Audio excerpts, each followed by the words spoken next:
बोलिए यमुना महारानी की। तो यमुना महारानी ने भगवान के चरण प्रक्षालन किए और शांत हो गई। इधर वासुदेव महाराज भगवान को लेकर के पहुंचे हैं गोकुल। अपने भारतवर्ष में सबसे ज्यादा गाय कहाँ थी? गोकुल। सबसे ज्यादा गाय थी पूरे भारतवर्ष में। सबसे ज्यादा गाय कहाँ थी? गोकुल में। और गाय माता का जन्म कब का है बताओ आप? इतने सारे यदुवंशी बैठे हैं, आप बताओ गाय माता का जन्म कब हुआ है? समुद्र मंथन से।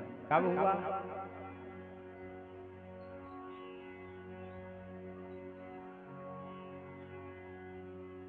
कार्तिक महीने में अमावस्या के दिन।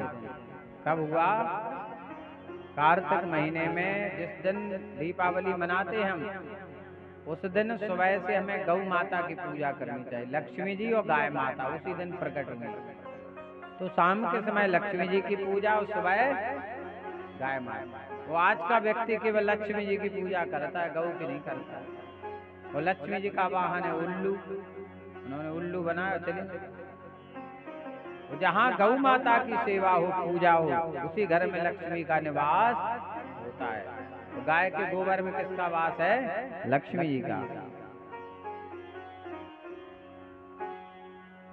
तो गोकुल गायों का कुल था महाराज। और सबसे ज्यादा गाय किसके पास थी? वृषभानु जी के पास। तो वो ब्रज के राजा थे, वृषभानु, राधा जी के पिता। और नंद बाबा के यहाँ कितनी गायें थी? 81 लाख गाय थी महाराज। कितनी? 81 लाख। अब यहाँ से श्रीमद् भागवत में ब्रज भाषा प्रारंभ होती है।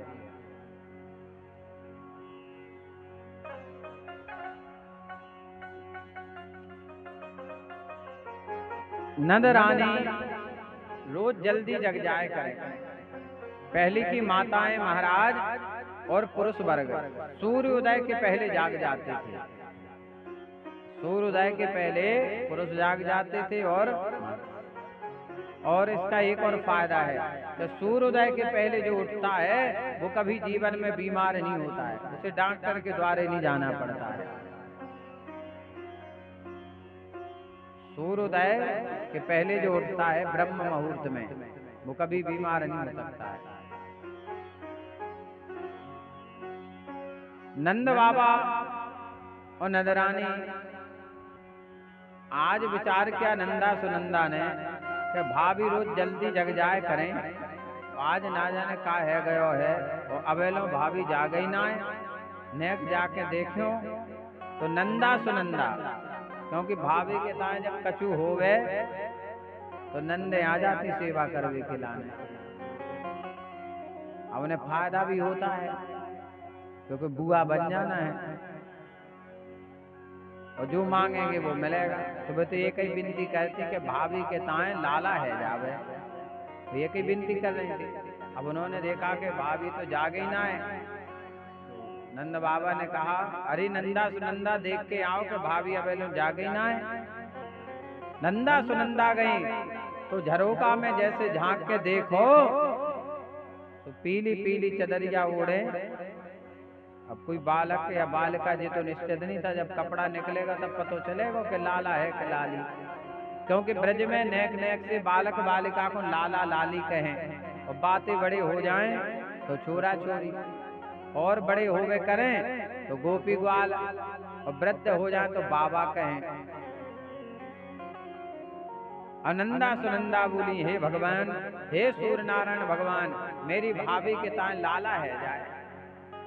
मतलब जब हम चदरिया को उठाए के देखें तो नंद को लाला दिख जाए, और जब चदरिया को उठाए तो नंद को लाला दिख गयो। बोले नंद के लाला की। अब देखो नंदा सुनंदा महाराज भूली ना समाई और दौड़ी अथाई पे जा नंद बाबा बैठ गए। भैया बधाई हो, भैया बधाई हो, भैया बधाई हो।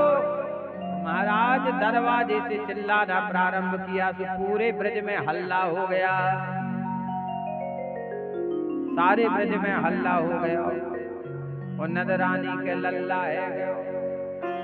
महाराज नंदा सुनंदा तो दौड़ी और ब्रज के गोप ग्वाल सब पीछे पीछे दौड़े, क्योंकि सब इच्छा कर रहे थे कि नंद राय जो वहां के राजा हैं, बोले इनके और आ जाए कौन तो आगे को अधिपति को बनेगो।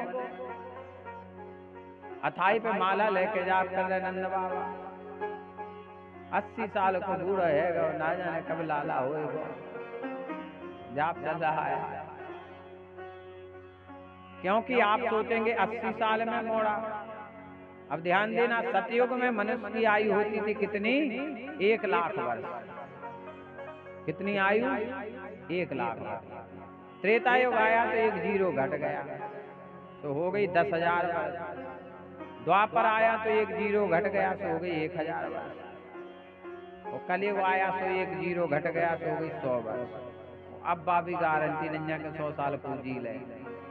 जो पुराने जी के पास घी दूध दही जिन्हें खाओ वे तो जिये ले, तो आखिर आज की नैया गारंटी कहे जिन्हें चाउमीन खाने, पेटीज खाने, चाट खाने, उन्हें 100 साल जी पाने।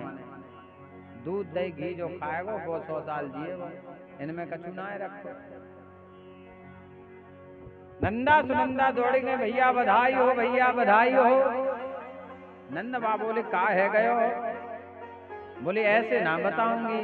बोले कैसे बताओगे? तो कहती है लल्ला की सुन के मैं आई, यशोदा मैया दे दो बधाई। लल्ला की सुन के मैं आई, यशोदा मैया दे दो बधाई। लल्ला की सुन के मैं आई, यशोदा मैया दे दो बधाई। लल्ला की सुन के मैं आई, यशोदा मैया दे दो बधाई।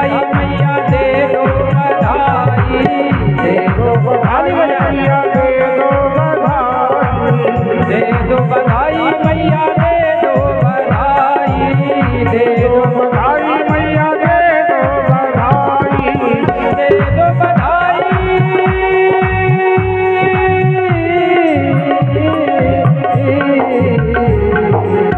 दे दो बधाई मैया दे दो बधाई, दे दो बधाई।